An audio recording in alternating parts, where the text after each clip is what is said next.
আমরা মূলত একটি জায়গায় যাওয়ার জন্য হঠাৎ করে প্ল্যানিংটা করলাম।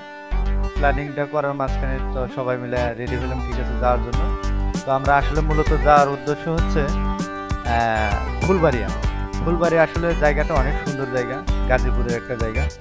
তো যাচ্ছি আমরা সকলে মিলে। তো যাওয়ার জন্য ওরকম কোনো কিছুই নেই, তা আমাদের কাছে দুটি মোটরসাইকেল ছিল, আমরা ওইটাই নিয়েই রাইড শেয়ার করার চেষ্টা করতেছি।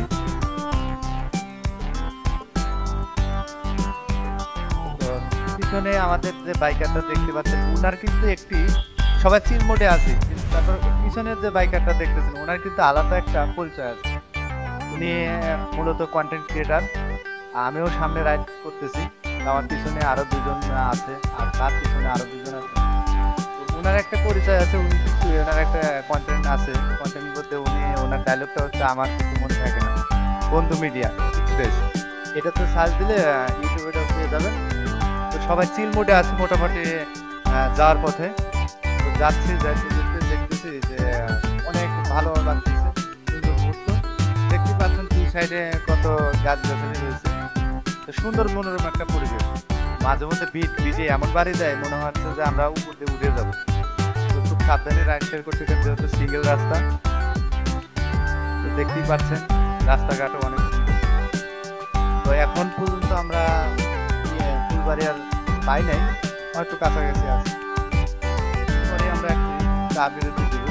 তো এই জন্য আমরা চার বিরতি দিব। এই যে একটি জায়গা দেখতে পাচ্ছেন, এটা মূলত এর আগের একটা রাস্তা, ফুলবাড়িয়ার আগের একটা রাস্তা।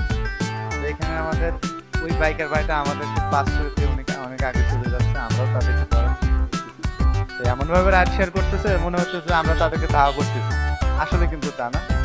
তো রাইড শেয়ার কিন্তু এত স্পিডে যাওয়াটা ঠিক না, 40-50 গতি থাকলে বিষয়টা ভালো হয়, কারণ একজন আরেকজনকে ধরার মতো ক্যাপাসিটি হয়। ওনারা যেভাবে যাচ্ছে ধরাই যাচ্ছে না, এরকম একটা পরিবেশ হয়ে গেছে। তো বন্ধুরা দেখতেই পাচ্ছেন রাস্তাঘাট কত সুন্দর, এখানে আসবেন। আর মূলত এখন যে জায়গাটি দেখছেন সেটা হচ্ছে ফুলবাড়িয়ার ওইখানে একটি জায়গা আছে, ওইখানে আমরা মোটামুটি চা বিরতি দিয়েছিলাম। তো ওইখানকার পরিবেশটা দেখেন কতটা সুন্দর। তো এইখানে আসলে দেখতে পাচ্ছেন যে এই জায়গাটির ভিতরে আসলে বর্ষার দিনে অনেক পানি হয়। জায়গাটি দেখতে পাচ্ছেন অনেক সুন্দর একটা জায়গা।